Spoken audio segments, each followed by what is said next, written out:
بسم الله والصلاة والسلام على رسول الله. صباح الخير، صلى على الرسول كده علشان نبدأ صباحنا ببركة رسول الله صلى الله عليه وسلم. انا معايا هنا صينية، اي نوع صينية عندك مش هتفرق.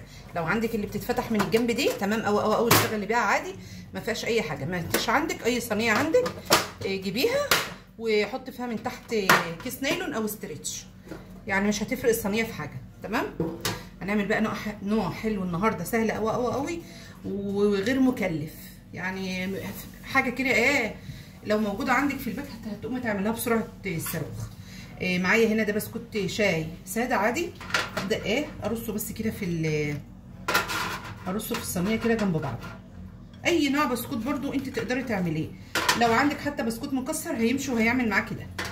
بس هقولك بقى يعني واحده معانا اتكسرت اهي، احنا يعني هنرميها؟ ابدا ما فاتك يا غاليه، ده احنا هنصرفك. هكمل بس كل الكميه دي.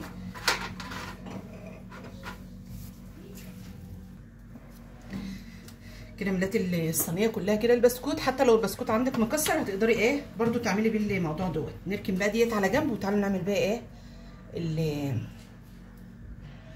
الكريمه بتاعته. يلا. معايا هنا ده كوبايه كبيره ميه بتلج اهي، كوبايه حلوه كده محترمه. معايا كوبايه كريم شانتيه ونص كوبايه بستري كريم. تمام. اقلبهم بقى كده حلو مع بعض.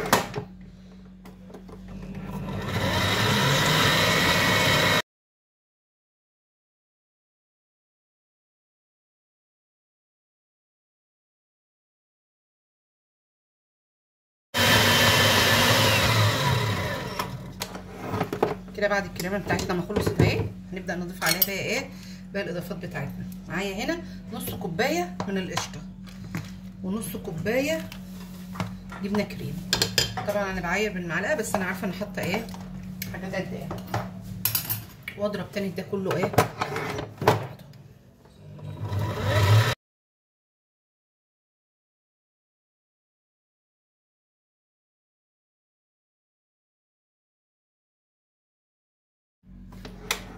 كده بقى بعد ما اتضربت حلوه قوي، تعالى بقى نشوف نحط عليها كمان. صلى على النبي. معايا هنا دي 3/4 كوبايه ميه او كوب الا ربع، يعني ثانيه بس. معايا هنا كوب الا ربع ميه بارده عادي من الحنفيه خالص، ما فيهاش اي حاجه. هضيف فيهم 3 معالق صغيرين جيلاتينا او معلقتين كبار لو انت عايزه تحطي بالمعلقه الكبيره. وده نص كمان، 3 معالق ونص جيلاتينا. هقلبهم حلو قوي فيها. هركنها بقى على جنب دقيقه واحده بس، هسيبها لغايه ما الجيلاتينا تدوب في ميه من الحنفيه. ما ينفعش اعملها بميه دافيه لانها هتكتل منك في الاول خالص. انا هعملها بس اسيبها بس دقيقه واحده تفك، واقوم مدخلها الميكرويف اسيحها وهنيجي نضيفها هنا مع بعض. سيحت الجيلاتينا اهيت في الميكرويف، وهقوم ضيفها على طول على الخليط واشغل على طول. ما تخافيش، هو اول ما هيتعمل هيسيح، بس بعد كده هتلاقيه ظبط معاك. كده بقى خلصت هي في الاول سايطه خالص. هجيب بقى الخليط واقوم ضايفاه بسم الله الرحمن الرحيم على البسكوت اللي احنا عملناه.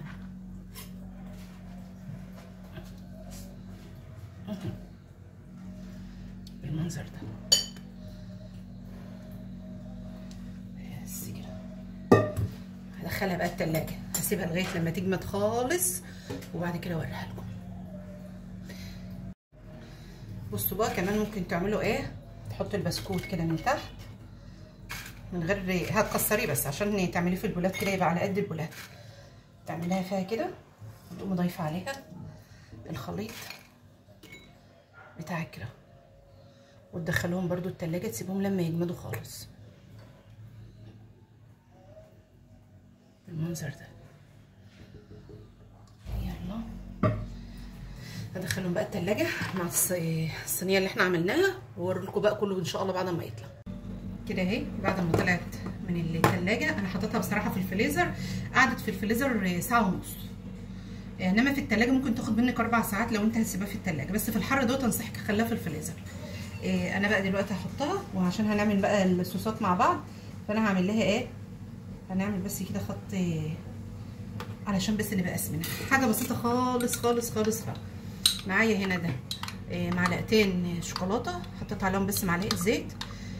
شوكولاته ممكن اللي هي سريعه اللي هي عارفينها، اللي هي النوع الغالي ده، بس احنا طبعا في المقاطعه فاحنا ما بنستعملوش، احنا بنجيب البديل بتاعه المصري.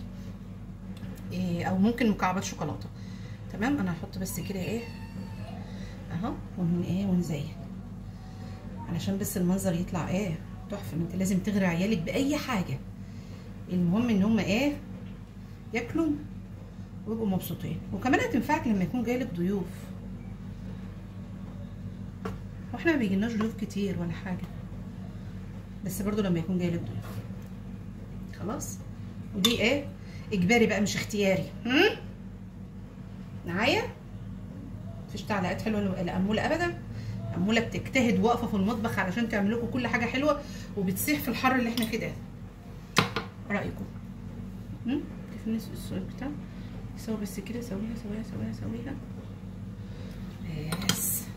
نعمل ايه تاني بقى؟ النص التاني ده انا هعمله بقى ايه بصوص الفراوله.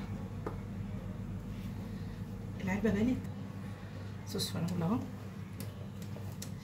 الفها بس كده اهو عشان ايه، استنى بس ثانيه معلش انا هظبط ايه النص ده كده.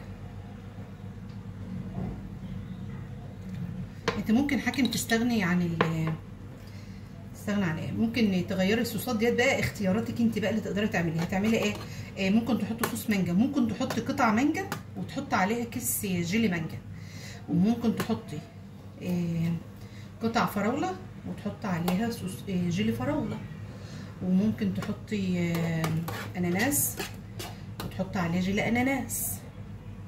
شوف انا عماله ادوكوا افكار ازاي، مع ان المفروض ما اقولكوش الافكار ديتي واعملها معاكم، بس يلا ان شاء الله ما حد حوش.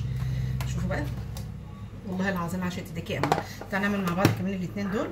شوفوا بقى انا معايا هنا نوعين صوصات تانية. ده صوص اللي هو الكراميل بتاع الكريم كراميل، بس انت ممكن تعملها عادي في البيت عادي، ما هيش مشكله يعني.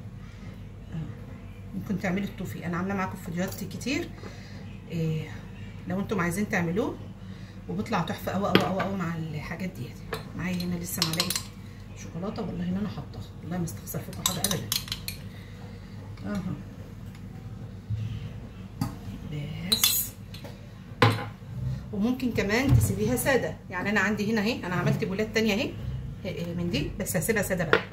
دول اللي مش هحط عليهم صوصات، للي ما بيحبش عليها ايه الصوصات. شوفوا طالعه اهي بسم الله ما شاء الله عليها. تعالوا بقى ايه، انا عايزه اوريها لكم بعد ما خلصت. اجرب مني اهي مش عارفه. بصوا انا انا هجيبها من الجنب كده اهو، شايفين؟ انا هفتحها معاكم من الجنب كده اهو اهي. شوفوا ما شاء الله الجيلاتينه مخليها جامده ازاي وماسكه نفسها، بتلز وبتبز. تحفه ما شاء الله بجد، تحفه التحفه. جربوها بقى، حاجه سهل وسريع وبارد، وهينفعك وهيشرفك قدام ضيوفك وقدام اي حد. وممكن برضو تعملي منه فكره مشروع، بس هتعمليه في القوالب اللي هي ايه، القوالب الجاهزه، وتبيع منه عادي. حاجه حلوه قوي قوي قوي وسريعه. يلا استودعكم الله، دمتم في رعايه الله، مع الف سلامه. وما تنسوش تعملوا اشتراك للقناه وتفعلوا زر الجرس. واسم القناه الجديد ملوك المطبخ المصري، طبعا احنا غيرنا الاسم القديم، ما تنسوش بقى وشيروا القناه كده وانتوا عارفين بقى. يلا مع السلامه.